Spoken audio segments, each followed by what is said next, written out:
പ്രപഞ്ചത്തോട് സംസാരിക്കുന്നത് എങ്ങനെ? ഒരു കാരണമുണ്ട്. അതാണ് നിങ്ങൾ പഠിക്കാൻ പോകുന്നത്. നിങ്ങൾ മനസ്സിലാക്കേണ്ട ഒരു കാര്യമുണ്ട്. ഈ പ്രപഞ്ചം നിശബ്ദമല്ല. അത് നിങ്ങളെ ശ്രദ്ധിക്കുന്നു, നിങ്ങൾക്ക് മറുപടി നൽകുന്നു. നിങ്ങൾ ഉള്ളിൽ കൊണ്ട് നടക്കുന്ന ഊർജം, നിങ്ങളുടെ വിശ്വാസങ്ങൾ, നിങ്ങളുടെ ലക്ഷ്യങ്ങൾ എന്നിവയെല്ലാം അത് നിങ്ങൾക്ക് അതേപടി തിരിച്ചു പ്രതിഫലിപ്പിക്കുന്നു. ഭൂരിഭാഗം ആളുകളും തങ്ങളുടെ ജീവിതത്തിലൂടെ കടന്നുപോകുന്നത് അവർ പ്രപഞ്ചവുമായി നിരന്തരം സംസാരിച്ചു കൊണ്ടിരിക്കുകയാണെന്ന് അറിയാതെയാണ്.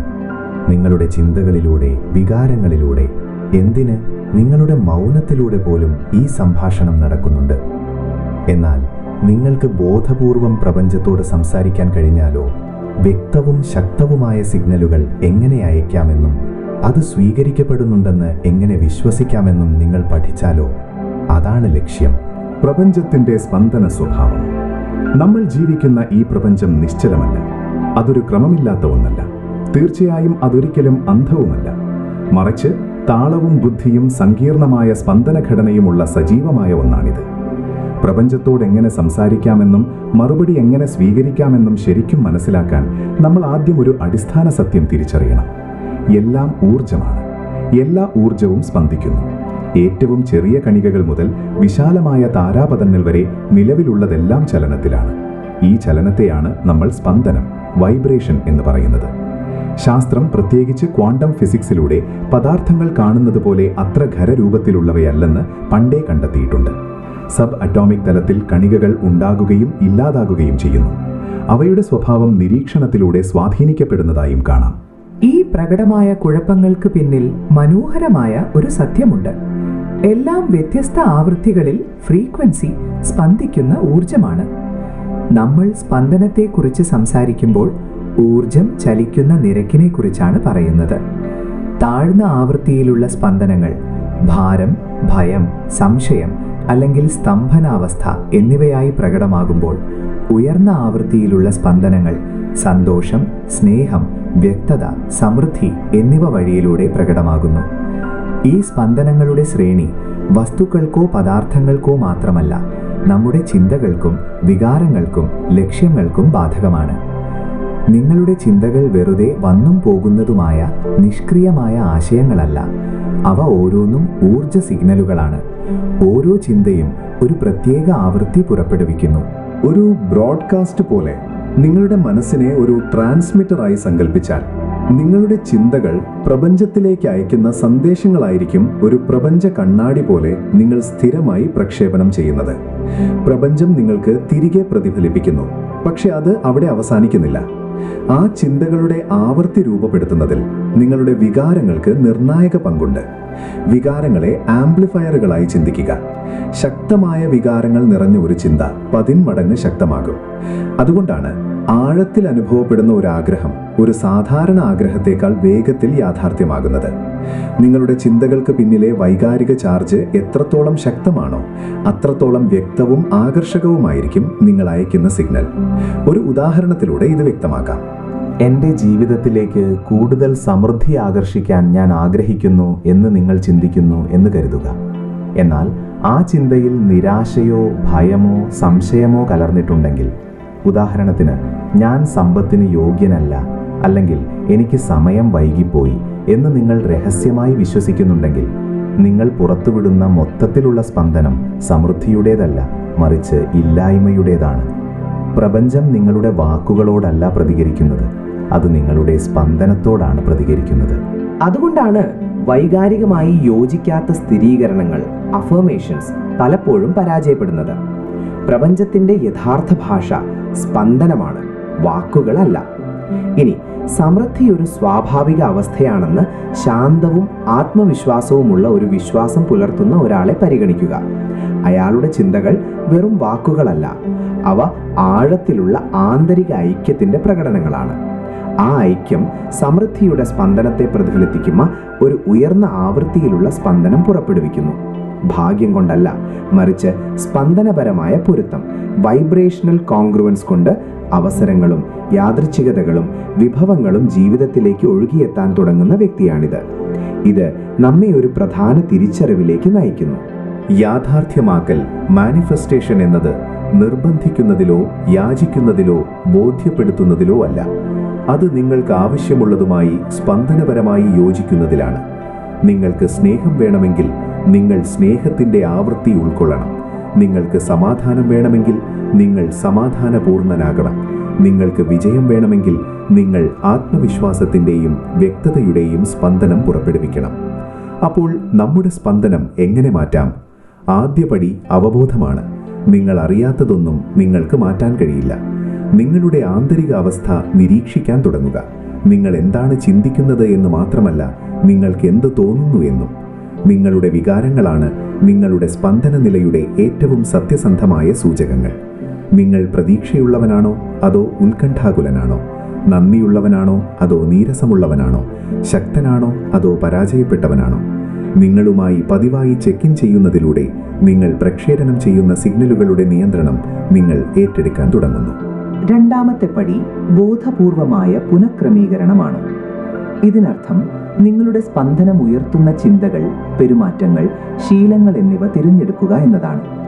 ഇതിനുള്ള ഏറ്റവും ഫലപ്രദമായ മാർഗങ്ങളിലൊന്ന് വൈകാരിക അനുരണനമാണ്, ഇമോഷണൽ റെസനൻസ്. ഉദാഹരണത്തിന്, നന്ദി പ്രകടിപ്പിക്കുന്നത് ഒരു മനുഷ്യന് അനുഭവിക്കാൻ കഴിയുന്ന ഏറ്റവും ഉയർന്ന ആവൃത്തിയിലുള്ള അവസ്ഥകളിൽ ഒന്നാണ്. നിങ്ങൾ ആത്മാർത്ഥമായ നന്ദി അനുഭവിക്കുമ്പോൾ വെറുതെ നന്ദി പറയുകയല്ല, മറിച്ച് വിലമതിപ്പിന്റെ പൂർണ്ണത ശരിക്കും അനുഭവിക്കുമ്പോൾ നിങ്ങളുടെ മുഴുവൻ ഊർജ്ജമണ്ഡലവും നിങ്ങൾ മാറ്റുന്നു. അതുപോലെ ദയ, ക്ഷമ, ശ്രദ്ധ, സർഗാത്മകത എന്നിവ നിങ്ങളുടെ ആവൃത്തി ഉയർത്തുന്നു. കൂടുതൽ ശാരീരിക തലത്തിൽ വ്യായാമം, പ്രകൃതി, പോഷകസമൃദ്ധമായ ഭക്ഷണം, നല്ല ഉറക്കം എന്നിവയെല്ലാം നിങ്ങളുടെ ഊർജ്ജനിലയെ സ്വാധീനിക്കുന്നു. എല്ലാം പരസ്പരം ബന്ധപ്പെട്ടിരിക്കുന്നു. നിങ്ങൾ ഒരു മനസ്സ് മാത്രമല്ല. നിങ്ങൾ ഒരു ശരീരം, ഒരു ആത്മാവ്, ചുറ്റുമുള്ള ലോകവുമായി നിരന്തരം സംവദിക്കുന്ന ഒരു ഊർജ്ജക്ഷേത്രവുമാണ്. അടുത്തതായി സ്ഥിരതയുടെ പ്രാധാന്യം മനസ്സിലാക്കുക. പ്രപഞ്ചം നിങ്ങളുടെ ഇടയ്ക്കിടെയുള്ള ആഗ്രഹങ്ങളോടല്ല പ്രതികരിക്കുന്നത്, അത് നിങ്ങളുടെ പ്രബലമായ സ്പന്ദനത്തോടാണ് പ്രതികരിക്കുന്നത്. അതുകൊണ്ടാണ് ക്ഷണികമായ പോസിറ്റിവിറ്റിയോ താൽക്കാലികമായ ഉന്മേഷമോ മതിയാകാതെ വരുന്നത്. നിങ്ങളുടെ ഫലങ്ങൾ വരുന്നത് നിങ്ങളുടെ സ്ഥിരമായ വൈകാരിക അവസ്ഥയിൽ നിന്നാണ്. നിങ്ങൾ ബോധപൂർവം പ്രകടിപ്പിക്കാൻ ശ്രമിക്കാത്ത സമയങ്ങളിൽ പോലും നിങ്ങൾ കൊണ്ടു നടക്കുന്ന ഊർജത്തിൽ നിന്ന്. നിങ്ങൾക്ക് നിങ്ങളുടെ ആവൃത്തിയിൽ കള്ളം പറയാൻ കഴിയില്ല, പക്ഷേ നിങ്ങൾക്കത് മാറ്റാൻ കഴിയും. നിങ്ങൾ എത്രയധികം പരിശീലിക്കുന്നുവോ അത്രയധികം അത് സ്വാഭാവികമാകും. മറ്റൊരു ശക്തമായ പരിശീലനമാണ് വിഷ്വലൈസേഷൻ. നിങ്ങളുടെ ആഗ്രഹങ്ങൾ മാനസികമായി മാത്രമല്ല, വൈകാരികമായും നിങ്ങൾ സങ്കല്പിക്കുമ്പോൾ, നിങ്ങളുടെ സ്വപ്നം ഇതിനകം യാഥാർത്ഥ്യമായതുപോലെ അതിൻ്റെ സന്തോഷം നിങ്ങൾ അനുഭവിക്കുമ്പോൾ, നിങ്ങൾ ആ യാഥാർത്ഥ്യത്തിൻ്റെ ആവൃത്തിയുമായി പൊരുത്തപ്പെടാൻ തുടങ്ങുന്നു. ഉപബോധ മനസ്സിന് വ്യക്തമായി ഭാവനയിൽ കണ്ട ഒരു അനുഭവവും യഥാർത്ഥ അനുഭവവും തമ്മിൽ വേർതിരിച്ചറിയാൻ കഴിയില്ല. അതിനാൽ നിങ്ങൾ ഹൃദയത്തിൽ നിന്ന് വിഷ്വലൈസ് ചെയ്യുമ്പോൾ, നിങ്ങളുടെ പുതിയ യാഥാർത്ഥ്യം പ്രതീക്ഷിക്കാനും സ്വീകരിക്കാനും നിങ്ങളുടെ ഉപബോധ മനസ്സിനെ നിങ്ങൾ പ്രോഗ്രാം ചെയ്യുന്നു. ഈ പ്രതീക്ഷ യാഥാർത്ഥ്യമാക്കലിൻ്റെ അടിത്തറയായി മാറുന്നു. നിങ്ങളുടെ ചുറ്റുപാടുകളും നിങ്ങളുടെ സ്പന്ദനത്തെ സ്വാധീനിക്കുന്നു എന്നത് ശ്രദ്ധിക്കേണ്ടതാണ്. നിങ്ങൾ ഇടപഴകുന്ന ആളുകൾ, നിങ്ങൾ കാണുന്ന മാധ്യമങ്ങൾ, നിങ്ങൾ സന്ദർശിക്കുന്ന സ്ഥലങ്ങൾ എന്നിവയെല്ലാം നിങ്ങളുടെ ഊർജത്തെ സ്വാധീനിക്കുന്നു. നിങ്ങൾ ഉയർത്തുകയും പ്രചോദിപ്പിക്കുകയും ചെയ്യുന്ന ബന്ധങ്ങളും ചുറ്റുപാടുകളും തിരഞ്ഞെടുക്കുക. നിങ്ങളുടെ ഊർജം നിങ്ങളുടെ ഏറ്റവും മൂല്യമുള്ള വിഭവമാണെന്ന പോലെ സംരക്ഷിക്കുക, കാരണം അതങ്ങനെയാണ്. അവസാനമായി, പ്രപഞ്ചത്തിൻ്റെ ബുദ്ധിക്ക് മുന്നിൽ കീഴടങ്ങുക. സറണ്ടർ വിരോധാഭാസമായി തോന്നാമെങ്കിലും വിട്ടുകളയുന്നത് ഐക്യത്തിൻ്റെ ഏറ്റവും ഉയർന്ന രൂപങ്ങളിലൊന്നാണ്. നിങ്ങളുടെ ആഗ്രഹങ്ങൾ എങ്ങനെ, എപ്പോൾ യാഥാർത്ഥ്യമാകുമെന്ന് നിയന്ത്രിക്കാനുള്ള ആവശ്യം നിങ്ങൾ ഉപേക്ഷിക്കുമ്പോൾ, ദൈവികമായ സമയം പ്രവർത്തിക്കാൻ നിങ്ങൾ ഇടം നൽകുന്നു. കീഴടങ്ങൽ എന്നാൽ ഉപേക്ഷിക്കൽ എന്നല്ല. പ്രപഞ്ചം നിങ്ങൾക്കെതിരല്ല, അത് നിങ്ങളോടൊപ്പമുണ്ട്. അത് നിങ്ങളുടെ ഭാഗമാണ്. അതെല്ലായ്പ്പോഴും നിങ്ങളുടെ സ്പന്ദനത്തോട് പ്രതികരിക്കുന്നു എന്ന് വിശ്വസിക്കുക എന്നതാണ്. ചുരുക്കത്തിൽ, പ്രപഞ്ചത്തോട് സംസാരിക്കാൻ നിങ്ങൾ ആവൃത്തിയിൽ സംസാരിക്കണം. വാക്കുകൾ മാത്രം പോരാ. നിങ്ങളുടെ ഊർജം, നിങ്ങളുടെ വികാരങ്ങൾ, നിങ്ങൾ ഉൾക്കൊള്ളുന്ന അവസ്ഥ എന്നിവയാണ് സന്ദേശം വഹിക്കുന്നത്. അങ്ങനെ പ്രപഞ്ചത്തോട് സംസാരിക്കുന്നതിനുള്ള അടിസ്ഥാന രഹസ്യങ്ങൾ നിങ്ങൾ മനസ്സിലാക്കിയിരിക്കുന്നു. നിങ്ങൾ ഈ തത്വങ്ങൾ ഉൾക്കൊള്ളാൻ പഠിക്കുമ്പോൾ നിങ്ങൾ പ്രപഞ്ചത്തോട് സംസാരിക്കുക മാത്രമല്ല, നിങ്ങൾ അതിനോടൊപ്പം സംസാരിക്കുകയാണ്. ഇതൊരു രൂപകമല്ല, ഇതൊരു യഥാർത്ഥ ഊർജ സംഭാഷണമാണ്.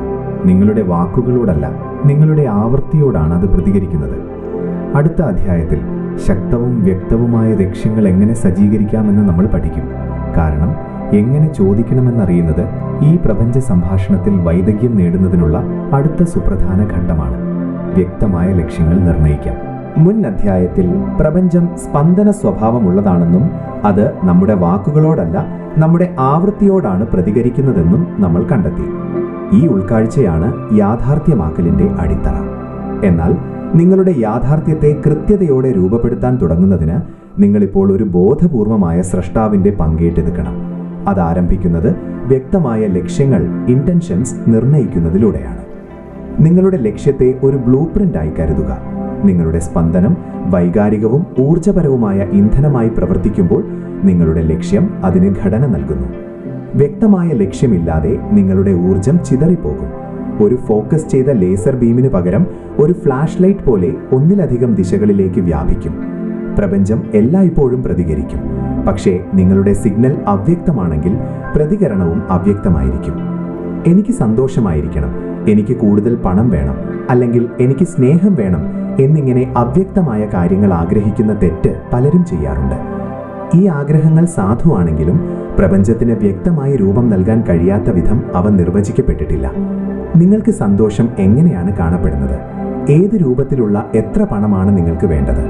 സ്നേഹം എങ്ങനെ കടന്നു വരണമെന്നാണ് നിങ്ങൾ ആഗ്രഹിക്കുന്നത്? നിർവചനമില്ലാതെ ആഗ്രഹം ഒരു വികാരമായി തുടരും, ഒരു നിർദ്ദേശമായി മാറില്ല. വ്യക്തമായ ഒരു ലക്ഷ്യം നിങ്ങളുടെ സ്പന്ദനത്തിന് ബന്ധിക്കാൻ മൂർത്തമായ എന്തെങ്കിലും നൽകുന്നു. നിങ്ങൾ അടയാളപ്പെടുത്താത്ത ഒരു ലക്ഷ്യസ്ഥാനത്ത് നിങ്ങൾക്ക് എത്തിച്ചേരാൻ കഴിയാത്തതുപോലെ നിങ്ങൾ വ്യക്തമായി തിരഞ്ഞെടുക്കാത്ത ഒരു യാഥാർത്ഥ്യം നിങ്ങൾക്ക് സൃഷ്ടിച്ചെടുക്കാൻ കഴിയില്ല. ലക്ഷ്യമെന്നത് ബോധപൂർവമായ സൃഷ്ടിയാണ്. ലക്ഷ്യമെന്നത് നിഷ്ക്രിയമായ ആഗ്രഹത്തിൽ നിന്ന് സജീവമായ സൃഷ്ടിയിലേക്ക് നീങ്ങുന്ന പ്രവൃത്തിയാണ്. അത് പ്രപഞ്ചത്തോട് പറയുന്നു, ഇതാണ് ഞാൻ തിരഞ്ഞെടുക്കുന്നത്, ഇതാണ് ഞാൻ പ്രതീക്ഷിക്കുന്നത് എന്നല്ല. അതൊരു പ്രഖ്യാപനവും പ്രതിബദ്ധതയുമാണ്. ഒരു ആഗ്രഹത്തിൽ നിന്ന് വ്യത്യസ്തമായി ഒരു ലക്ഷ്യത്തിന് ഭാരമുണ്ട്. അത് നിരാശയിൽ നിന്നോ ഇല്ലായ്മയിൽ നിന്നോ അല്ല, മറിച്ച് അറിവിന്റെ ഉറച്ച ഒരിടത്ത് നിന്നാണ് വരുന്നത്. നിങ്ങളുടെ സ്പന്ദനം നിങ്ങളുടെ പാട്ടാണെങ്കിൽ നിങ്ങളുടെ ലക്ഷ്യം അതിൻ്റെ വരികളാണ്. ഒരുമിച്ച് അവ ഐക്യം സൃഷ്ടിക്കുന്നു. ക്വാണ്ടം തലത്തിൽ ലക്ഷ്യം സാധ്യതകളെ പോസിബിലിറ്റി, സംഭവിതകളാക്കി പ്രോബബിലിറ്റി മാറ്റുന്നു. ക്വാണ്ടം ഫീൽഡ് അനന്തമായ സാധ്യതകൾ ഉൾക്കൊള്ളുന്നു. നിങ്ങളുടെ ലക്ഷ്യം ആഗ്രഹിക്കുന്ന സാധ്യതയെ ഭൗതിക യാഥാർത്ഥ്യത്തിലേക്ക് ആകർഷിക്കാൻ തുടങ്ങുന്ന ഒരു കാന്തമായി പ്രവർത്തിക്കുന്നു. ഒരു വ്യക്തമായ ലക്ഷ്യത്തിന് ഘടന, ഒരു ശക്തമായ ലക്ഷ്യത്തിന് 3 പ്രധാന ഘടകങ്ങളുണ്ട്. ഒന്ന് കൃത്യത, സ്പെസിഫിസിറ്റി, കൃത്യമായിരിക്കുക. എനിക്ക് കൂടുതൽ പണം വേണം എന്നതിനു പകരം എൻ്റെ സർഗാത്മകമായ ജോലിയിൽ നിന്ന് പ്രതിമാസം 10,000 രൂപ അല്ലെങ്കിൽ 1,00,000 രൂപ ഞാൻ സ്വീകരിക്കുന്നു എന്ന് പറയുക. നിങ്ങളുടെ ലക്ഷ്യം എത്രത്തോളം കൃത്യമാണോ അത്രത്തോളം എളുപ്പത്തിൽ നിങ്ങളുടെ ഉപബോധ മനസ്സിനും പ്രപഞ്ചത്തിനും അതിൽ ഉറച്ചു നിൽക്കാൻ കഴിയും. 2. വർത്തമാനകാല ഭാഷ. നിങ്ങളുടെ ലക്ഷ്യം ഇതിനകം സംഭവിക്കുന്നത് പോലെ പറയുക. ഇത് ഇപ്പോൾ യാഥാർത്ഥ്യമാണെന്ന തോന്നലിനെ ശക്തിപ്പെടുത്തുന്നു. ഇത് നിങ്ങളുടെ സ്പന്ദനത്തെ ബലപ്പെടുത്തുന്നു. ഉദാഹരണത്തിന്, ഞാൻ സൗന്ദര്യവും സമാധാനവും നിറഞ്ഞ എൻ്റെ സ്വപ്നഭവനത്തിൽ ജീവിക്കുന്നു. 3. വൈകാരിക യോജിപ്പ്, ഇമോഷണൽ അലൈൻമെന്റ്. പൂർത്തീകരണത്തിന്റെ വികാരം നിങ്ങളുടെ ലക്ഷ്യവുമായി ബന്ധിപ്പിക്കുക.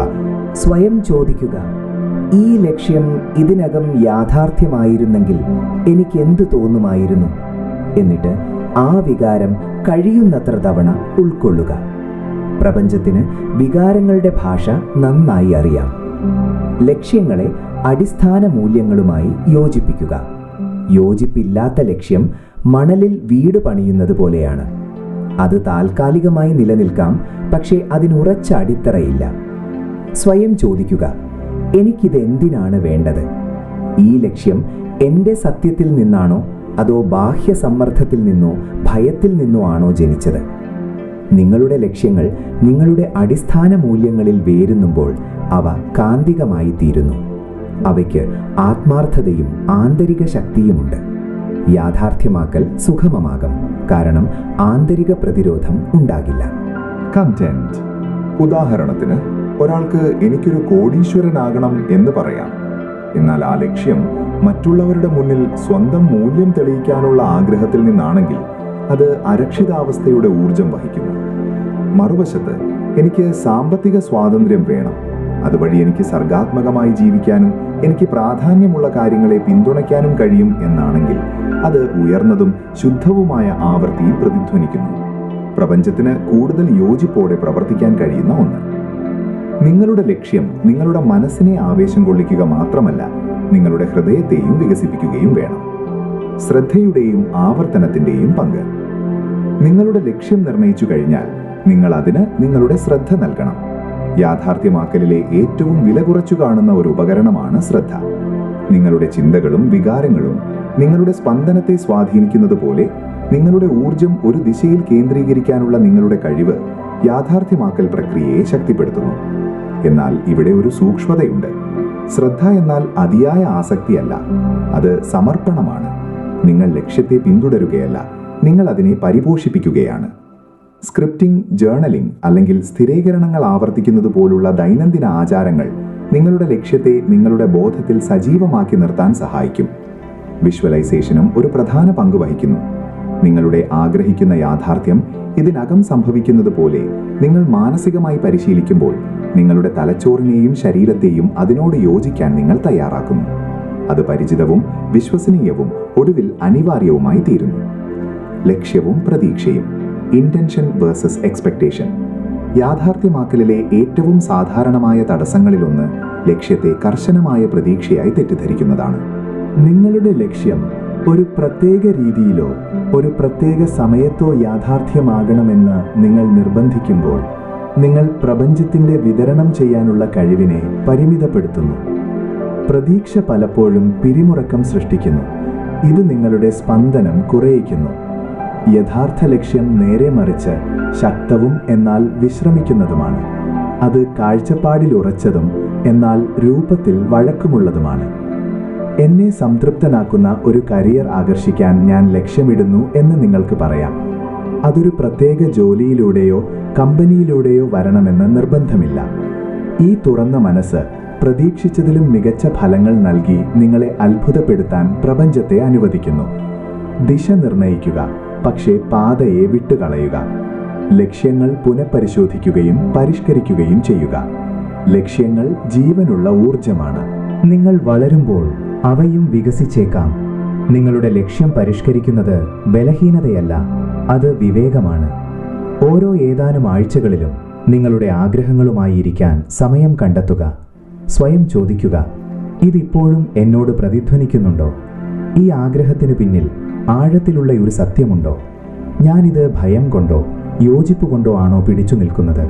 ഈ പ്രതിഫലന പ്രക്രിയ നിങ്ങളുടെ പാതയുമായി ആത്മാർത്ഥത നിലനിർത്താൻ സഹായിക്കുകയും നിങ്ങൾ 6 മാസം മുമ്പുള്ള നിങ്ങളിൽ നിന്നല്ല, നിങ്ങളുടെ നിലവിലെ സത്യത്തിൽ നിന്നാണ് യാഥാർത്ഥ്യമാക്കുന്നതെന്ന് ഉറപ്പാക്കുകയും ചെയ്യുന്നു. ലക്ഷ്യത്തെ നിങ്ങളുടെ ചുറ്റുപാടിൽ ഉറപ്പിക്കുക.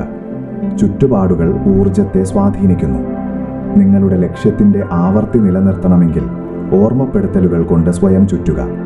ഒരു വിഷൻ ബോർഡ് ഉണ്ടാക്കുക. നിങ്ങളുടെ ആഗ്രഹിക്കുന്ന ജീവിതത്തിൻ്റെ അനുഭവമുണർത്തുന്ന വസ്തുക്കൾ നിങ്ങളുടെ സ്ഥലത്ത് വയ്ക്കുക. നിങ്ങളുടെ ഡിജിറ്റൽ ഇടം, ഫോൺ വാൾപേപ്പർ, സംഗീതം, ബുക്ക് മാർക്കുകൾ നിങ്ങളുടെ പുതിയ യാഥാർത്ഥ്യത്തെ പ്രതിഫലിപ്പിക്കാൻ രൂപകൽപ്പന ചെയ്യുക. നിങ്ങളുടെ ചുറ്റുപാടുകൾ നിങ്ങളുടെ സ്വപ്നങ്ങളെ നിശബ്ദമായി സ്ഥിരീകരിക്കട്ടെ.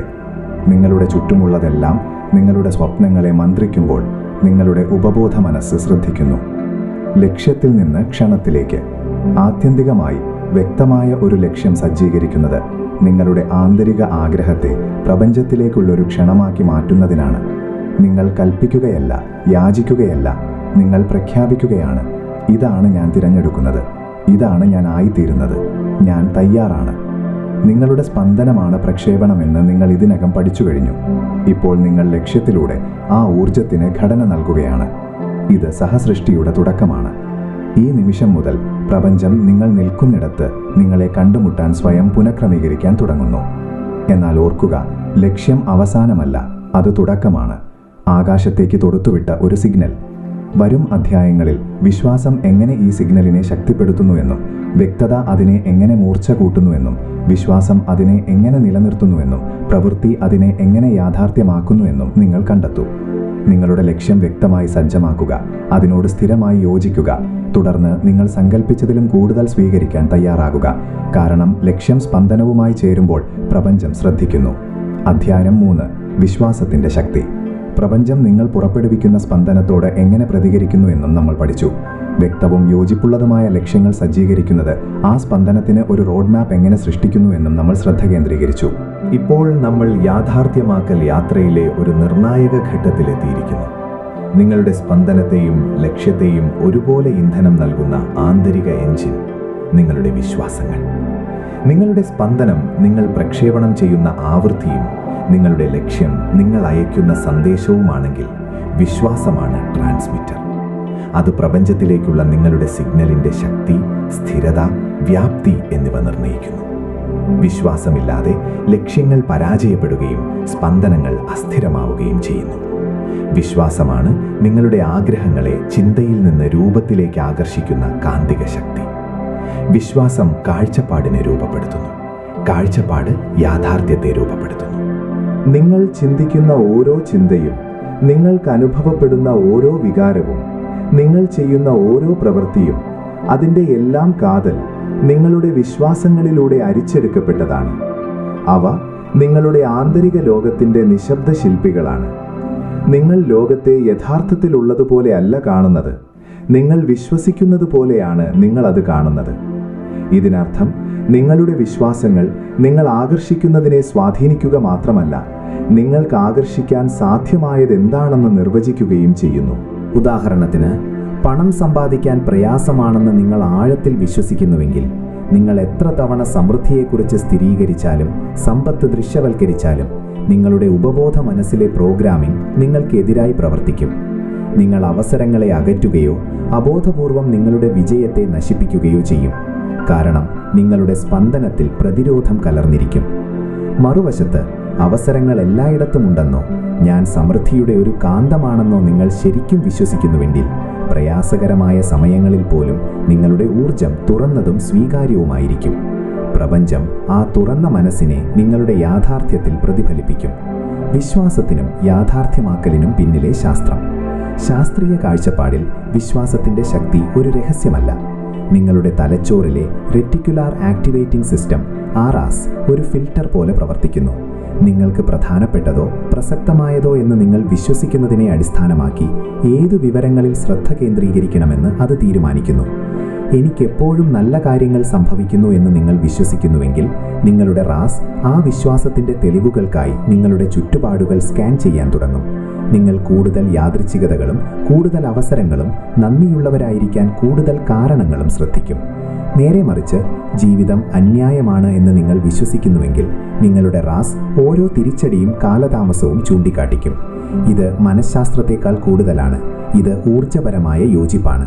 നിങ്ങളുടെ വിശ്വാസ സമ്പ്രദായം നിങ്ങളുടെ സ്പന്ദനത്തിന്റെ അടിത്തറയായി മാറുന്നു. വിശ്വാസം ഒരു തിരഞ്ഞെടുപ്പാണ്. പലരും ശ്രദ്ധിക്കാത്ത ഒരു സത്യമിത: വിശ്വാസം നിങ്ങൾക്ക് സംഭവിക്കുന്ന ഒന്നല്ല, അത് നിങ്ങൾ തിരഞ്ഞെടുക്കുന്ന ഒന്നാണ്. മിക്ക ആളുകളും വിശ്വസിക്കാൻ കഴിയുന്നതിന് മുമ്പ് തെളിവ് കാണണമെന്ന് കരുതുന്നു. എന്നാൽ പ്രപഞ്ചം അങ്ങനെയല്ല പ്രവർത്തിക്കുന്നത്. വിശ്വാസം വിത്താണ്, തെളിവ് ഫലമാണ്. നിങ്ങൾ വിശ്വസിക്കുന്നതിന് മുമ്പ് തെളിവിനായി കാത്തിരിക്കുകയാണെങ്കിൽ നിങ്ങളുടെ യാഥാർത്ഥ്യമാക്കലിനെ നിങ്ങൾ വൈകിപ്പിക്കുകയാണ്. വാസ്തവത്തിൽ ഏറ്റവും ശക്തരായ യാഥാർത്ഥ്യമാക്കുന്നവർ തെളിവില്ലാതെ മുൻകൂട്ടി വിശ്വസിക്കാൻ തീരുമാനിക്കുന്നവരാണ്. ലോകം അത് പ്രതിഫലിപ്പിക്കുന്നതിന് വളരെ മുമ്പ് തന്നെ അവർ ഉറപ്പിന്റെ ഊർജം ഉൾക്കൊള്ളുന്നു. ഇത് മതപരമായ അർത്ഥത്തിലല്ല, മറിച്ച് സാർവത്രികവും ഊർജപരവുമായ അർത്ഥത്തിലുള്ള വിശ്വാസമാണ്. തെറ്റായ വിശ്വാസങ്ങളെ തിരിച്ചറിയുകയും ഉപേക്ഷിക്കുകയും ചെയ്യുക. ശാക്തീകരിക്കുന്ന വിശ്വാസങ്ങളെ പൂർണ്ണമായി സ്വീകരിക്കുന്നതിന് മുമ്പ് നിങ്ങളെ പിന്നോട്ട് വലിക്കുന്നവയിലേക്ക് നിങ്ങൾ വെളിച്ചം വീശണം. ഇവ പലപ്പോഴും ഉപബോധ മനസ്സിലുള്ള വിശ്വാസങ്ങളാണ്. കുട്ടിക്കാലത്തെ അനുഭവങ്ങളിലോ സാമൂഹിക സാഹചര്യങ്ങളിലോ മുൻകാല പരാജയങ്ങളിലോ വേരൂന്നിയവ. സാധാരണ തെറ്റായ വിശ്വാസങ്ങളിൽ ചിലത് ഇവയാണ്: ഞാൻ അത്രയ്ക്ക് നല്ലവനല്ല, വിജയം മറ്റുള്ളവർക്കുള്ളതാണ്, എനിക്കല്ല. ഞാൻ ശ്രമിച്ചാൽ ഒരു പക്ഷേ പരാജയപ്പെടും. ഞാൻ എപ്പോഴും തെറ്റായ ബന്ധങ്ങളെയാണ് ആകർഷിക്കുന്നത്. യഥാർത്ഥത്തിൽ സന്തോഷവാനായിരിക്കാൻ ഞാൻ അർഹനല്ല. ഈ വിശ്വാസങ്ങൾ വസ്തുതകളല്ല, അവ പ്രോഗ്രാമുകളാണ്. കാലഹരണപ്പെട്ട സോഫ്റ്റ്വെയർ പോലെ അവ അപ്ഡേറ്റ് ചെയ്യാൻ കഴിയും. നിങ്ങളുടെ ആന്തരിക സംഭാഷണത്തിൽ ശ്രദ്ധിച്ചുകൊണ്ട് ആരംഭിക്കുക. കണ്ടന്റ്. നിങ്ങളൊരു ലക്ഷ്യം സജ്ജീകരിക്കുകയോ ഒരു പുതിയ ഭാവി ദൃശ്യവൽക്കരിക്കുകയോ ചെയ്യുമ്പോൾ വരുന്ന ആവർത്തന ചിന്തകൾ എന്തൊക്കെയാണ്? ഒരു തെറ്റായ വിശ്വാസം തിരിച്ചറിഞ്ഞു കഴിഞ്ഞാൽ അതിനെ ചോദ്യം ചെയ്യുക. അത് തികച്ചും ശരിയാണോ? അതെവിടെ നിന്ന് വന്നു? ഏത് വിശ്വാസമാണ് എനിക്ക് കൂടുതൽ ഗുണം ചെയ്യുക? പഴയ വിശ്വാസത്തിന് പകരം പുതിയതും ശാക്തീകരിക്കുന്നതുമായ ഒന്ന് സ്ഥാപിക്കുക. ഇതിന് ആവർത്തനം ആവശ്യമാണ്. വിശ്വാസം പ്ലസ് ലക്ഷ്യം സമം യാഥാർത്ഥ്യമാക്കൽ. ലക്ഷ്യങ്ങൾ നിങ്ങളുടെ ആഗ്രഹങ്ങളുടെ ബ്ലൂ പ്രിന്റുകളാണ്. എന്നാൽ വിശ്വാസമില്ലാതെ ആ ബ്ലൂ പ്രിന്റുകൾ ഒരിക്കലും യാഥാർത്ഥ്യമാകില്ല. വിശ്വാസമാണ് ആക്ടിവേഷൻ സ്വിച്ച്. അത് നിങ്ങളുടെ ചിന്തകളെ യാഥാർത്ഥ്യമാക്കി മാറ്റുന്നു. അതുകൊണ്ടാണ് ആളുകൾ യാഥാർത്ഥ്യമാക്കൽ പ്രവർത്തിക്കുന്നില്ല എന്ന് പറയുമ്പോൾ സാധാരണയായി അവരുടെ വിശ്വാസങ്ങൾ അവരുടെ ലക്ഷ്യങ്ങളുമായി വൈരുദ്ധ്യത്തിലാണെന്ന് അർത്ഥമാക്കുന്നത്. ഞാൻ സ്നേഹത്തിന് തയ്യാറാണ് എന്ന് പ്രഖ്യാപിക്കാൻ കഴിയില്ല.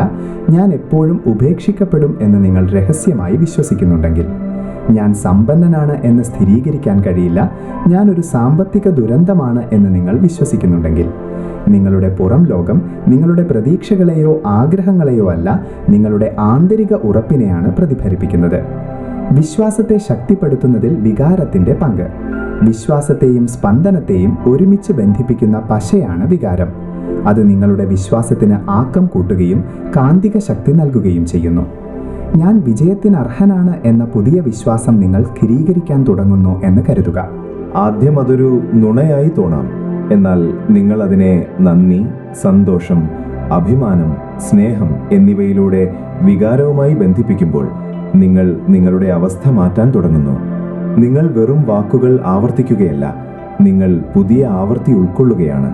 നിങ്ങളുടെ വിശ്വാസ വ്യവസ്ഥ പുനഃക്രമീകരിക്കുക. നിങ്ങളുടെ ജീവിതത്തിൽ ശാശ്വതമായ മാറ്റം സൃഷ്ടിക്കാൻ നിങ്ങൾ ആഗ്രഹിക്കുന്ന യാഥാർത്ഥ്യം ഇതിനകം ജീവിക്കുന്ന വ്യക്തിയായി നിങ്ങൾ മാറണം. അത് ആരംഭിക്കുന്നത് ഈ പതിപ്പ് ഇതിനകം കൈവശം വെച്ചിരിക്കുന്ന വിശ്വാസങ്ങൾ സ്വീകരിക്കുന്നതിലൂടെയാണ്. സ്വയം ചോദിക്കുക, എൻ്റെ സ്വപ്നം ഇതിനകം യാഥാർത്ഥ്യമായിരുന്നെങ്കിൽ എന്നെക്കുറിച്ച് ഞാൻ എന്ത് വിശ്വസിക്കുമായിരുന്നു? മറ്റുള്ളവരെക്കുറിച്ച് ഞാൻ എന്ത് വിശ്വസിക്കുമായിരുന്നു? ജീവിതത്തെക്കുറിച്ച് ഞാൻ എന്ത് വിശ്വസിക്കുമായിരുന്നു? എന്നിട്ട് ആ പതിപ്പിൽ നിന്ന് ചിന്തിക്കാനും പ്രവർത്തിക്കാനും അനുഭവിക്കാനും തുടങ്ങുക. ഇത് മിഥ്യാധാരണയല്ല, ഇത് യോജിപ്പാണ്. പ്രപഞ്ചം നിങ്ങൾ ഇന്നലെ ആരായിരുന്നു എന്നതിനോടല്ല പ്രതികരിക്കുന്നത്, നിങ്ങൾ ഇപ്പോൾ ആരായിരിക്കുന്നു എന്നതിനോടാണ് അത് പ്രതികരിക്കുന്നത്. അധ്യായം 4. പ്രപഞ്ചത്തോട് വ്യക്തമായി ചോദിക്കാം. ചോദിക്കുക എന്നത് നിങ്ങളുടെ ആഗ്രഹങ്ങൾ ഉറക്കെ പറയുന്നതിനേക്കാളോ ഒരു ജേണലിൽ എഴുതുന്നതിനേക്കാളോ ഉപരിയാണ്. ഇത് നിങ്ങളുടെ സ്പന്ദനം, വിശ്വാസം, വൈകാരിക ഒപ്പ് എന്നിവയോട് പ്രതികരിക്കുന്ന ബുദ്ധിയുള്ള പ്രപഞ്ചമായ ബോധത്തിൻ്റെ മണ്ഡലവുമായുള്ള ഒരു കേന്ദ്രീകൃത ആശയവിനിമയമാണ്. ശരിയായി ചെയ്യുമ്പോൾ ചോദിക്കൽ ആന്തരിക ആഗ്രഹത്തിനും ബാഹ്യ അനുഭവത്തിനുമിടയിലുള്ള ഒരു പാലമായി മാറുന്നു. എന്തുകൊണ്ട് വ്യക്തത പ്രധാനമാണ്? വ്യക്തത എന്നത് കൃത്യതയുടെ ഊർജപരമായ തുല്യതയാണ്. നിങ്ങളുടെ അഭ്യർത്ഥന എത്രത്തോളം കൃത്യവും കേന്ദ്രീകൃതവുമാണോ അത്രത്തോളം എളുപ്പത്തിൽ പ്രപഞ്ചത്തിന് അത് നൽകാൻ കഴിയും. നിങ്ങളുടെ ലക്ഷ്യങ്ങൾ അവ്യക്തമാകുമ്പോൾ നിങ്ങളുടെ ഫലങ്ങളും ആ അവ്യക്തതയെ പ്രതിഫലിപ്പിക്കുന്നു. നിങ്ങളൊരു റെസ്റ്റോറൻറ്റിൽ കയറി എനിക്ക് ഭക്ഷണം വേണം എന്ന് പറയുന്നതായി സങ്കല്പിക്കുക. വെയിറ്റർ ആശയക്കുഴപ്പത്തോടെ നിങ്ങളെ നോക്കും. എന്ത് ഭക്ഷണം? സ്റ്റാർട്ടറോ പ്രധാന ഭക്ഷണമോ? വെജിറ്റേറിയനോ നോൺ വെജോ? എരിവുള്ളതോ അല്ലാത്തതോ? ഇങ്ങനെയാണ് പലരും അറിയാതെ പ്രപഞ്ചത്തോട് ചോദിക്കുന്നത്. അവർ എനിക്ക് സന്തോഷിക്കണം, എനിക്ക് കൂടുതൽ പണം വേണം, ഞാൻ സ്നേഹം ആഗ്രഹിക്കുന്നു എന്നിങ്ങനെയുള്ള കാര്യങ്ങൾ പറയുന്നു. എന്നാൽ ഇവ പൊതുവായ നിർവചിക്കാത്ത ആവർത്തികളാണ്. പ്രപഞ്ചം നിങ്ങൾ ഒരുവിധം ആഗ്രഹിക്കുന്നതിനോടല്ല പ്രതികരിക്കുന്നത്. നിങ്ങൾ വ്യക്തമായും ആത്മവിശ്വാസത്തോടെയും അഭ്യർത്ഥിക്കുന്നതിനോടാണ് അത് യോജിക്കുന്നത്. നിങ്ങളുടെ ആഗ്രഹം എത്രത്തോളം നിർവചിക്കപ്പെട്ടതാണോ അത്രത്തോളം ശക്തമായ സിഗ്നൽ നിങ്ങൾ പുറപ്പെടുവിക്കുകയും അത്രയും വേഗത്തിൽ പ്രപഞ്ചത്തിന് പ്രതികരിക്കാൻ കഴിയുകയും ചെയ്യും. വ്യക്തത ആരംഭിക്കുന്നത് ആത്മാർത്ഥതയോടെയാണ്. പ്രപഞ്ചത്തോട് എന്തെങ്കിലും ചോദിക്കുന്നതിന് മുമ്പ് നിങ്ങൾ നിങ്ങളോട് തന്നെ സത്യസന്ധരായിരിക്കണം. എനിക്ക് ശരിക്കും എന്താണ് വേണ്ടത്? മറ്റുള്ളവർ പ്രതീക്ഷിക്കുന്നതല്ല, സമൂഹം പ്രശംസിക്കുന്നതല്ല, കേൾക്കാൻ നല്ലതായി തോന്നുന്നതല്ല. സ്വയം ചോദിക്കുക, ആരും നോക്കുന്നില്ലായിരുന്നെങ്കിൽ ഞാൻ എന്ത് തിരഞ്ഞെടുക്കുമായിരുന്നു? എനിക്ക് ഭയമോ പരിമിതികളോ ഇല്ലായിരുന്നെങ്കിൽ ഞാൻ എന്ത് ചോദിക്കുമായിരുന്നു? എനിക്ക് വിജയം ഉറപ്പായിരുന്നെങ്കിൽ ഞാൻ ഏതാഗ്രഹം പിന്തുടരുമായിരുന്നു? ഈ നിലയിലുള്ള ആത്മാർത്ഥത ഉപരിപ്ലവമായ ആഗ്രഹങ്ങളല്ല, നിങ്ങളുടെ കാതലായ ആഗ്രഹങ്ങളിലേക്ക് കടന്നു ചെല്ലാൻ നിങ്ങളെ അനുവദിക്കുന്നു. കാതലായ ആഗ്രഹങ്ങൾ നിങ്ങളുടെ ഉയർന്ന ആത്മാവുമായി യോജിച്ചവയാണ്. അവ അർത്ഥവും ഉദ്ദേശ്യവും അനുരണനവും നിറഞ്ഞതാണ്. നിങ്ങൾ ഈ സ്ഥലത്ത് നിന്ന് ചോദിക്കുമ്പോൾ നിങ്ങളുടെ അഭ്യർത്ഥനയ്ക്ക് കൂടുതൽ ഊർജ്ജഭാരം ഉണ്ടാകും. ലക്ഷ്യത്തിൽ നിന്ന് അന്വേഷണത്തിലേക്ക്. അധ്യായം 2 നമ്മൾ ശക്തമായ ലക്ഷ്യങ്ങൾ രൂപപ്പെടുത്തി.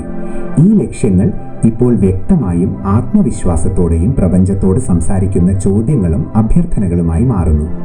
ചോദിക്കുന്ന പ്രക്രിയയിൽ ഇവ ഉൾപ്പെടാം: സംസാരിക്കുന്ന വാക്കുകൾ, ഉറക്കെ പറയുന്ന സ്ഥിരീകരണങ്ങൾ, പ്രാർത്ഥനകൾ അല്ലെങ്കിൽ പ്രഖ്യാപനങ്ങൾ, എഴുതിയ വാക്കുകൾ, പ്രപഞ്ചത്തിനുള്ള കത്തുകൾ, ജേർണലിംഗ്, സ്ക്രിപ്റ്റിംഗ്, മാനസിക പ്രക്ഷേപണം, നിങ്ങളുടെ ആഗ്രഹം ഇതിനകം പൂർത്തിയായതായി ദൃശ്യവൽക്കരിക്കുക, വൈകാരിക അനുരണനം, നിങ്ങളുടെ ആഗ്രഹത്തിന്റെ പൂർത്തീകരണം മുൻകൂട്ടി അനുഭവിക്കുക. നിങ്ങൾ ഈ എല്ലാ രീതികളും ഉപയോഗിക്കേണ്ടതില്ല, എന്നാൽ ഒന്നിലുള്ള സ്ഥിരത നിങ്ങളുടെ അഭ്യർത്ഥനയിൽ വ്യക്തത സൃഷ്ടിക്കും. പ്രപഞ്ചം ഇംഗ്ലീഷോ മലയാളമോ സംസാരിക്കുന്നില്ല, അത് ആവർത്തിയുടെ ഭാഷയാണ് സംസാരിക്കുന്നത്. വ്യക്തതയോടെ ചോദിക്കുക എന്നതിനർത്ഥം നിങ്ങൾ അനുഭവിക്കാൻ ആഗ്രഹിക്കുന്ന യാഥാർത്ഥ്യവുമായി നിങ്ങളുടെ സ്പന്ദനം, വികാരങ്ങൾ, വിശ്വാസം എന്നിവയെ യോജിപ്പിക്കുക എന്നതാണ്. വ്യക്തതയോടെ ചോദിക്കാനുള്ള ഫോർമുല ഇതാ. നിങ്ങൾക്കൊരു ശക്തമായ ഫോർമുല: എന്ത് പ്ലസ് എന്തിന് പ്ലസ് അനുഭവം സമം വ്യക്തമായ അഭ്യർത്ഥന. എന്തു വേണം? കഴിയുന്നത്ര കൃത്യമായിരിക്കുക. എനിക്കൊരു പുതിയ ജോലി വേണം എന്നതിന് പകരം ഞാൻ ഇഷ്ടപ്പെടുന്ന ജോലി ചെയ്യാൻ ധാരാളം പണം ലഭിക്കുന്ന സർഗാത്മകവും പിന്തുണ നൽകുന്നതുമായ ഒരു ചുറ്റുപാടിൽ ഞാനിപ്പോൾ ജോലി ചെയ്യുന്നു എന്ന് പറയുക. എന്തിന്? വൈ വേണം. അതിനെ ഒരു മൂല്യവുമായോ വികാരവുമായോ ബന്ധിപ്പിക്കുക. എനിക്ക് ഈ ജോലി വേണം കാരണം അതെന്നെ വളരാനും മറ്റുള്ളവരെ സേവിക്കാനും സന്തുലിതമായ ജീവിതം ആസ്വദിക്കാനും അനുവദിക്കുന്നു. അനുഭവം, ഫീലിംഗ് എന്തായിരിക്കും? നിങ്ങൾക്കത് ഇതിനകം ലഭിച്ചുവെന്ന് സങ്കല്പിക്കുക. സ്വാതന്ത്ര്യം, സന്തോഷം, ആവേശം, സമാധാനം. നിങ്ങളുടെ ആഗ്രഹം ജീവിതത്തിലേക്ക് കൊണ്ടുവരുന്നത് എന്തോ അത് അനുഭവിക്കുക. ഈ വ്യക്തത സ്ഥിരമായ ഊർജവുമായി ചേരുമ്പോൾ ശരിയായ ആളുകളെയും സാഹചര്യങ്ങളെയും ആകർഷിക്കാൻ തുടങ്ങുന്നു. പഠിച്ച കാര്യങ്ങളുടെ തുടർച്ചയാണ് ഈ ഭാഗം. വിശ്വാസം എന്നത് നിങ്ങളുടെ ആഗ്രഹങ്ങളെ പിടിച്ചു നിർത്തുന്ന വൈകാരികമായ ഒരു നങ്കൂരമാണ്. വിശ്വാസമില്ലാതെ എത്ര വ്യക്തമായ അഭ്യർത്ഥനയിലും ഒരു തരം പ്രതിരോധമുണ്ടാകും. സംശയത്തോടെ ചോദിക്കുന്നത് ഒരു സന്ദേശം അയച്ചതിന് ശേഷം അതവിടെ എത്തുന്നതിന് മുൻപ് തിരികെ വലിക്കുന്നത് പോലെയാണ്. നിങ്ങൾക്ക് ഉത്തരം ലഭിച്ചു കഴിഞ്ഞു എന്ന ഉറപ്പോടെ വേണം നിങ്ങൾ ചോദിക്കാൻ. അതിനുള്ള ഏറ്റവും ശക്തമായ മാർഗം വ്യക്തമായും ആത്മാർത്ഥമായും ഒരു തവണ ചോദിക്കുക. അതിനുശേഷം പ്രതീക്ഷയുടെ ഒരു മാനസികാവസ്ഥയിലേക്ക് മാറുക എന്നതാണ്. പ്രപഞ്ചം നിങ്ങളെ കേട്ടുവെന്ന് വിശ്വസിച്ച് അതിനെ അതിന്റെ വഴിക്ക് വിടുക. ഫലത്തെ പിന്തുടരുകയോ നിയന്ത്രിക്കുകയോ അല്ല നിങ്ങളുടെ ജോലി. അത് സ്വീകരിക്കാനായി നിങ്ങളുടെ ഊർജത്തെ ഒരുക്കി തുറന്ന മനസ്സോടെ കാത്തിരിക്കുക എന്നതാണ് നിങ്ങളുടെ ജോലി. ചോദിക്കുമ്പോൾ സംഭവിക്കുന്ന സാധാരണ തെറ്റുകൾ ഒഴിവാക്കാം. ആഗ്രഹങ്ങൾ ആകർഷിക്കുന്നതിനെക്കുറിച്ച് മനസ്സിലാക്കിയവർ പോലും പ്രപഞ്ചത്തോട് ചോദിക്കുമ്പോൾ ചെറിയ കെണികളിൽ വീണാറുണ്ട്. ഒന്ന്, വ്യക്തതയില്ലായ്മ. എനിക്ക് കൂടുതൽ പണം വേണം എന്ന് പറയുന്നത് ഒരു വ്യക്തമായ അഭ്യർത്ഥനയല്ല. എത്ര പണം? ഭയം കൊണ്ടല്ല, മറിച്ച് നിങ്ങൾ ആഗ്രഹിച്ചത് ഇതിനകം ലഭിച്ച വ്യക്തിയായി നിലകൊള്ളാനാണ് ഇത് ദിവസവും ആവർത്തിക്കേണ്ടത്. നിങ്ങളുടെ പ്രവൃത്തിയെ അഭ്യർത്ഥനയുമായി യോജിപ്പിക്കുക. പ്രപഞ്ചം ചലനത്തെ ഇഷ്ടപ്പെടുന്നു. നിങ്ങളുടെ ഊർജമാണ് പ്രധാന ജോലികൾ ചെയ്യുന്നതെങ്കിലും ശാരീരികമായ പ്രവൃത്തികൾ ആ ഒഴുക്കിന്റെ വേഗത കൂട്ടുന്നു. നിങ്ങൾ ചോദിച്ചതിന് ശേഷം നിങ്ങൾക്ക് ശരിയെന്ന് തോന്നുന്ന, ഉള്ളിൽ നിന്ന് പ്രചോദനം ലഭിക്കുന്ന കാര്യങ്ങൾ ചെയ്യുക. നിങ്ങളൊരു പുതിയ ബന്ധമാണ് ആഗ്രഹിക്കുന്നതെങ്കിൽ അത്തരം ബന്ധങ്ങൾ ഉണ്ടാകാൻ സാധ്യതയുള്ള സാഹചര്യങ്ങളിലേക്ക് സ്വയം ചെല്ലുക. എല്ലാ ദിവസവും സ്വയം ചോദിക്കുക, ഇന്ന് എൻ്റെ ഉൾക്കാഴ്ചയ്ക്ക് എന്തിനോടാണ് ആകർഷണം തോന്നുന്നത്? എന്നിട്ട് അതിനെ പിന്തുടരുക. അതിൽ യുക്തിയൊന്നും തോന്നിയില്ലെങ്കിൽ പോലും ഇങ്ങനെയാണ് അത്ഭുതങ്ങൾ സംഭവിക്കുന്നത്. സമന്വയവും അടയാളങ്ങളും, സിൻക്രണിസിറ്റി ആൻഡ് സയൻസ്. നിങ്ങൾ പ്രക്രിയയെ വിശ്വസിക്കാൻ തുടങ്ങുമ്പോൾ നിങ്ങൾ സമന്വയങ്ങൾ ശ്രദ്ധിക്കാൻ തുടങ്ങും. എല്ലാം ഒത്തുചേരുന്ന ആ മാന്ത്രിക നിമിഷങ്ങൾ. നിങ്ങൾ ശരിയായ സമയത്ത് ശരിയായ വ്യക്തിയെ കണ്ടുമുട്ടുന്നു. നിങ്ങൾ ആവർത്തിക്കുന്ന അക്കങ്ങൾ കാണുന്നു. നിങ്ങളുടെ ചോദ്യത്തിന് ഉത്തരം നൽകുന്ന ഒരു സംഭാഷണം നിങ്ങൾ യാദൃച്ഛികമായി കേൾക്കുന്നു. ഇവ യാദൃച്ഛികതകളല്ല. നിങ്ങളുടെ വൈബ്രേഷൻ നിങ്ങളുടെ ആഗ്രഹവുമായി ഒത്തുചേരുന്നു എന്നതിൻ്റെ തെളിവുകളാണവ. അവയെ തിരിച്ചറിയുക, പുഞ്ചിരിക്കുക, നന്ദി പറയുക. ഈ ചെറിയ അടയാളങ്ങൾ പ്രപഞ്ചത്തിന്റെ മന്ത്രങ്ങളാണ്. മുന്നോട്ടു പോകൂ, ഇത് പ്രവർത്തിക്കുന്നുണ്ട്. വിശ്വാസം ഒരു ദൈനംദിന പരിശീലനമാണ്. ഏതൊരു പേശിയെയും പോലെ വിശ്വാസവും വ്യായാമം ചെയ്യണം. ഓരോ തവണയും നിങ്ങൾ ഭയത്തിനു പകരം വിശ്വാസം തിരഞ്ഞെടുക്കുമ്പോൾ നിങ്ങളുടെ ആന്തരിക ബന്ധം ശക്തിപ്പെടുന്നു. ഓരോ തവണ നിങ്ങൾ പരിഭ്രാന്തരാകുന്നതിനു പകരം ശാന്തനാകുമ്പോൾ നിങ്ങൾ വിശ്വാസത്തിൽ സ്വയം ഉറപ്പിക്കുന്നു. ഒരു ദൈനംദിന വിശ്വാസ ചടങ്ങ് സൃഷ്ടിക്കുക. എല്ലാ ദിവസവും രാവിലെ ഇങ്ങനെ ഉറപ്പിച്ചു പറയുക: പ്രപഞ്ചത്തിന്റെ സമയക്രമത്തിലും ജ്ഞാനത്തിലും ഞാൻ വിശ്വസിക്കുന്നു. നിശബ്ദമായി ധ്യാനിക്കുക. നിങ്ങൾക്ക് പിന്തുണ ലഭിക്കുന്നതായി അനുഭവിക്കുക. നിങ്ങളുടെ ആഗ്രഹം ഇതിനകം പൂർത്തിയായതായി സങ്കല്പിക്കുക. എന്നിട്ട് അതിനെ വിട്ടുകളയുക. ഓരോ ദിവസവും രാത്രി നന്ദിയോടെ അവസാനിപ്പിക്കുക. നിങ്ങളുടെ കൈവശമുള്ളതിന് മാത്രമല്ല, വരാനിരിക്കുന്നതിനും. ഈ സത്യം നിങ്ങൾ തിരിച്ചറിയുമ്പോൾ വിശ്വാസം എളുപ്പമാകും. പ്രപഞ്ചം നിങ്ങളെ പരീക്ഷിക്കുകയല്ല, നിങ്ങളെ നയിക്കുകയാണ്. പ്രക്രിയയെ വിശ്വസിക്കുക എന്നത് നിങ്ങൾ ആഗ്രഹിക്കുന്നത് ഊർജ്ജതലത്തിൽ ഇതിനകം നിങ്ങളുടേതാണെന്ന സത്യത്തെ ഉൾക്കൊള്ളലാണ്. അതിനെ നിർബന്ധിച്ചു വരുത്തുകയല്ല നിങ്ങളുടെ ജോലി, മറിച്ച് അതിനെ സ്വീകരിക്കാൻ തയ്യാറായി തുറന്ന മനസ്സോടെ ഒരേ വൈബ്രേഷനിൽ നിലകൊള്ളുകയെന്നത്. വിശ്വാസം നിങ്ങളുടെ ഈ യാത്രയെ ഒരുമിച്ചു നിർത്തുന്ന അദൃശ്യ ശക്തിയാണ്. നിങ്ങൾ ഇതിനകം നിങ്ങളുടെ ലക്ഷ്യങ്ങൾ സ്ഥാപിച്ചു, വിശ്വാസങ്ങളെ ഒരേ ദിശയിലാക്കി, വ്യക്തതയോടെ ചോദിച്ചു. ഇനി നിങ്ങളുടെ ഭൗതിക ലോകം അതിനൊപ്പം എത്താൻ ആവശ്യമായ അത്രയും സമയം വിശ്വാസത്തിന്റെ വൈബ്രേഷൻ നിങ്ങൾ മുറുകെ പിടിക്കണം. ഈ രീതിയിൽ വിശ്വാസം മാന്ത്രികത ഒഴുകി വരുന്ന ഒരു പാത്രമായി മാറുന്നു. അധ്യായം 6: സ്വീകരിക്കലും അംഗീകരിക്കലും. നിങ്ങൾ ലക്ഷ്യങ്ങൾ വെച്ചു, വിശ്വാസങ്ങളെ ഒരുക്കി, പ്രപഞ്ചത്ത് വ്യക്തമായി ചോദിച്ചു. ക്ഷമയോടും ശ്രദ്ധയോടും കൂടി പ്രക്രിയയെ വിശ്വസിച്ചു. ഇനി നിങ്ങളുടെ യാത്രയിലെ സ്വാഭാവികമായ അടുത്ത ഘട്ടം നിങ്ങൾ ചോദിച്ച കാര്യങ്ങളെ എങ്ങനെ സ്വീകരിക്കണമെന്നും അംഗീകരിക്കണമെന്നും പഠിക്കുക എന്നതാണ്. തീർച്ചയായും നമ്മൾ ആഗ്രഹിക്കുന്നത് സ്വീകരിക്കാൻ ആഗ്രഹിക്കുന്നു എന്ന് തോന്നാം. എന്നാൽ പലരും തങ്ങൾ ആവശ്യപ്പെട്ട കാര്യങ്ങളെ തന്നെ അറിയാതെ പ്രതിരോധിക്കുന്നു. ചിലപ്പോൾ അത് അവിശ്വാസം കൊണ്ടോ യോഗ്യതയില്ലായ്മയുടെ തോന്നലുകൾ കൊണ്ടോ, അല്ലെങ്കിൽ പ്രപഞ്ചം അപ്രതീക്ഷിതമായ രൂപത്തിൽ എന്തെങ്കിലും നൽകുമ്പോൾ അത് തിരിച്ചറിയാൻ കഴിയാത്തതുകൊണ്ടോ ആകാം. ഈ അധ്യായം ചോദിക്കാൻ മാത്രമല്ല, കൃപയോടും ശ്രദ്ധയോടും അവബോധത്തോടും കൂടി സ്വീകരിക്കാൻ പൂർണ്ണമായും തുറന്ന ഒരു ചാനലായി എങ്ങനെ മാറാമെന്നതിനെക്കുറിച്ചാണ്. സ്വീകരിക്കുന്നതിൻ്റെ ഊർജം. ആഗ്രഹങ്ങൾ ആകർഷിക്കുക എന്നത് നിങ്ങൾ പുറത്തേക്ക് എന്ത് ചിന്തിക്കുന്നു, അനുഭവിക്കുന്നു, പ്രൊജക്റ്റ് ചെയ്യുന്നു എന്നതിനെക്കുറിച്ച് മാത്രമല്ല, അത്ര തന്നെ പ്രധാനമാണ് നിങ്ങൾ ഉള്ളിലേക്ക് എന്ത് കടത്തിവിടാൻ തയ്യാറാണ് എന്നതും. സ്വീകരിക്കുന്നതിൻ്റെ ഊർജം എന്നത് സ്വീകാര്യതയാണ്. അധ്യായം 6: നന്ദിയോടെ സ്വീകരിക്കുക. തുറന്ന മനസ്സോടെ, ഒന്നിനോടും ഒട്ടി നിൽക്കാതെ.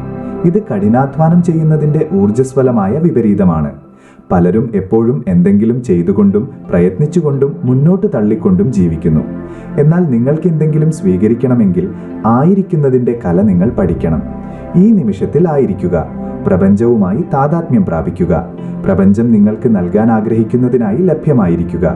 അധ്യായം 5-ൽ നമ്മൾ വിശ്വാസത്തിന്റെ ശക്തിയെക്കുറിച്ച് പഠിച്ചു. ഇപ്പോൾ നമ്മൾ ഒരു പടി കൂടി മുന്നോട്ട് പോകുന്നു. വിശ്വാസം വാതിൽ തുറക്കുന്നു, എന്നാൽ സ്വീകരിക്കാനുള്ള കഴിവാണ് അതിനെ അകത്തേക്ക് കടത്തിവിടുന്നത്. എന്തുകൊണ്ടാണ് ചിലർക്ക് ലഭിക്കാത്തത്? സത്യം പറഞ്ഞാൽ സ്വീകരിക്കുന്നത് അത്ര എളുപ്പമായിരുന്നെങ്കിൽ എല്ലാവരും അവരുടെ സ്വപ്ന ജീവിതം നയിക്കുമായിരുന്നു. എന്നാൽ പലപ്പോഴും നമ്മുടെ ആഗ്രഹം സഫലമാകുന്നതിന് തൊട്ട് മുൻപോ അല്ലെങ്കിൽ അത് സഫലമാകുമ്പോഴോ നമ്മൾ അറിയാതെ തന്നെ അതിനെ തടയുന്നു. അതിൻ്റെ കാരണങ്ങൾ ഇതാ. 1. നമ്മൾ സ്വീകരിക്കാൻ യോഗ്യരല്ലെന്ന് വിശ്വസിക്കുന്നു.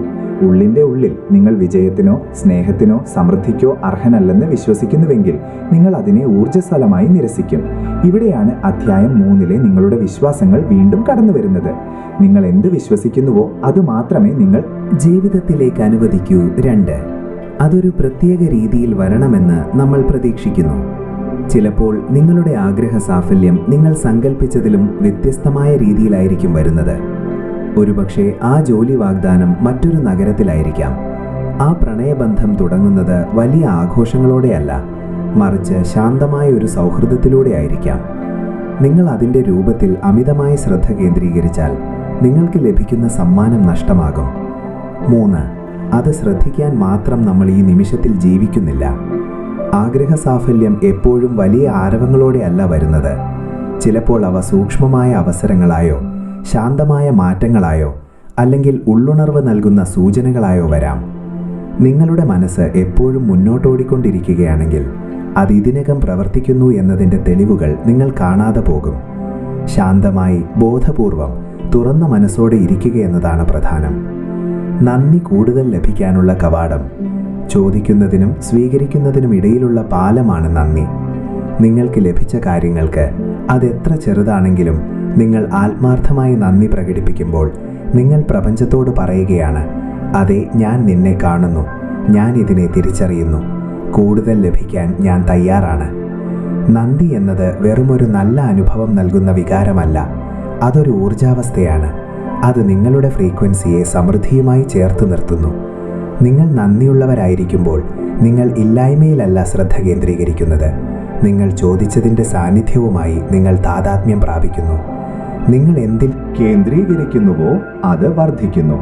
നിങ്ങളുടെ ദിവസം ഒരു ചെറിയ നന്ദി പ്രകാശനത്തിലൂടെ ആരംഭിക്കുക. ഇതിനകം നിങ്ങൾക്ക് ലഭിച്ചതിനെക്കുറിച്ച് ചിന്തിക്കുക. അത് നിങ്ങളുടെ ചിന്താഗതിയിൽ ഉണ്ടായ ഒരു മാറ്റമോ ഒരു പുതിയ ആശയമോ ആകാം. ഇങ്ങനെ എഴുതുക: ഇന്നലെ എനിക്ക് ലഭിച്ച വ്യക്തതയ്ക്ക് ഞാൻ നന്ദിയുള്ളവനാണ്. ഒരു സുഹൃത്തിൽ നിന്ന് അപ്രതീക്ഷിതമായി വന്ന ഫോൺ കോളിന് ഞാൻ നന്ദി പറയുന്നു. എനിക്ക് പിന്തുണയുണ്ടെന്ന് അതെന്നെ ഓർമ്മിപ്പിച്ചു. ഇന്ന് എനിക്ക് അനുഭവപ്പെടുന്ന സമാധാനത്തെ ഞാൻ അഭിനന്ദിക്കുന്നു. നന്ദി നിങ്ങളുടെ തലച്ചോറിനെയും നിങ്ങളുടെ ഊർജത്തെയും സമൃദ്ധി കണ്ടെത്താൻ പരിശീലിപ്പിക്കുന്നു. നിങ്ങളുടെ ആഗ്രഹ സാഫല്യങ്ങൾ ആഘോഷിക്കുക. ആഗ്രഹ സാഫല്യം അത് ലഭിക്കുന്നതോടെ അവസാനിക്കുന്നില്ല. അത് ജീവിതവുമായി സമന്വയിക്കുന്നതിലൂടെ തുടരുന്നു. നിങ്ങൾ ആഗ്രഹിച്ച എന്തെങ്കിലും നടക്കുമ്പോൾ അത് ശരിക്കും ആഘോഷിക്കാൻ സമയമെടുക്കുക. നിങ്ങൾ ആ സമ്മാനം പൂർണ്ണമായി സ്വീകരിച്ച് അംഗീകരിച്ചു എന്നതിൻ്റെ ഒരു സൂചനയാണ് ആഘോഷം. ഇതിനർത്ഥം വലിയൊരു പാർട്ടി നടത്തണമെന്നല്ല. തീർച്ചയായും നിങ്ങൾക്കത് ചെയ്യാം. നിങ്ങൾ എത്ര ദൂരം പിന്നിട്ടു എന്നോർത്തുകൊണ്ട് ബോധപൂർവം ഒരു നടത്തം നടത്തുന്നത് പോലെ ലളിതവുമാകാം അത്. വിശ്വസ്തനായ ഒരു സുഹൃത്തുമായി സന്തോഷ വാർത്ത പങ്കുവയ്ക്കുക. നിങ്ങളുടെ ഡയറിയിൽ എഴുതുക: ഇതെനിക്ക് ലഭിച്ചു, ഞാനിത് നേടിയെടുത്തു, ഞാൻ നന്ദിയുള്ളവനാണ്. ആഘോഷം എന്നത് അഹങ്കാരമല്ല, അതൊരു ഊർജപരമായ ഉറപ്പിക്കലാണ്. ഈ പുതിയ യാഥാർത്ഥ്യം ഇപ്പോൾ നിങ്ങൾക്ക് സാധാരണമാണെന്ന തോന്നൽ അത് ഉറപ്പിക്കുന്നു. അത് സാധാരണമാകുമ്പോൾ നിങ്ങളുടെ ഊർജം കൂടുതൽ നേട്ടങ്ങൾക്കായി വഴി തുറക്കുന്നു.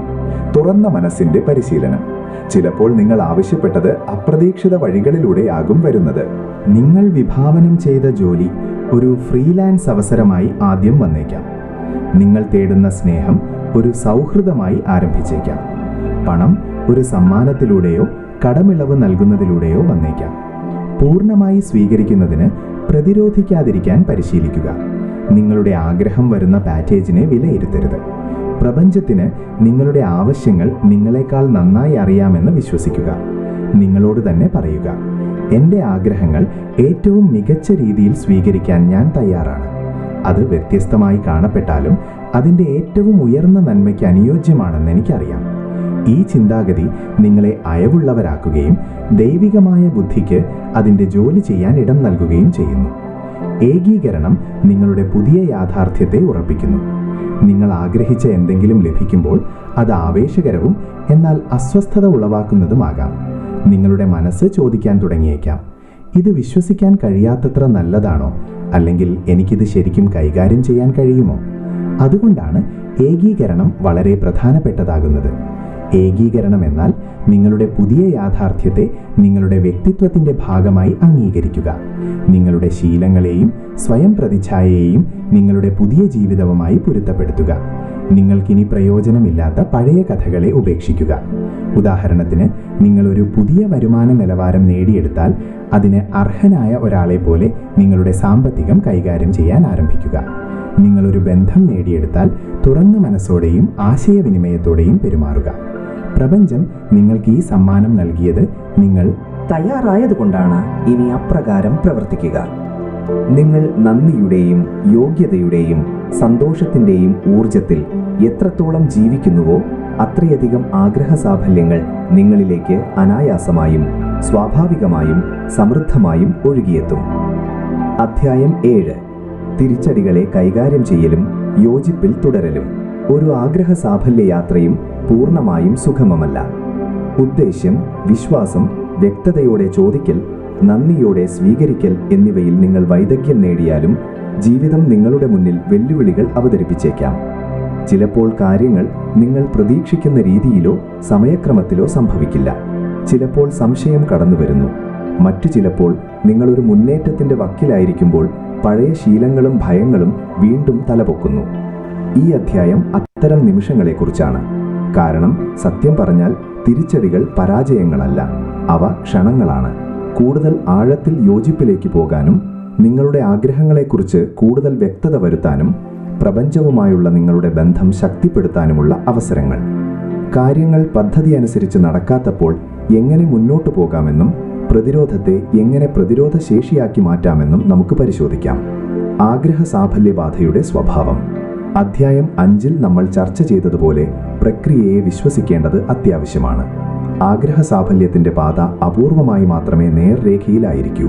അതൊരു സർപ്പിൾ ആകൃതിയാണ്. നിങ്ങൾ പഴയ ശീലങ്ങളിലേക്ക് തിരിച്ചുപോയേക്കാം, അല്ലെങ്കിൽ നിങ്ങൾ ആവശ്യപ്പെട്ടതിന് വിപരീതമെന്ന് തോന്നുന്ന സാഹചര്യങ്ങളാൽ പരീക്ഷിക്കപ്പെട്ടേക്കാം. എന്നാൽ ഇത് പ്രപഞ്ചം നിങ്ങളെ നിരസിക്കുന്നതല്ല. നിങ്ങളുടെ ഊർജത്തിന് എവിടെയാണ് ഇനിയും യോജിപ്പ് വേണ്ടതെന്ന് അത് നിങ്ങളെ കാണിച്ചു തരികയാണ്. ഒരു കാലതാമസം ഒരു നിഷേധമല്ല, ഒരു വെല്ലുവിളി ഒരു ശിക്ഷയല്ല, ഒരു വഴിമാറിപ്പോക്ക് ഒരു അവസാനമല്ല.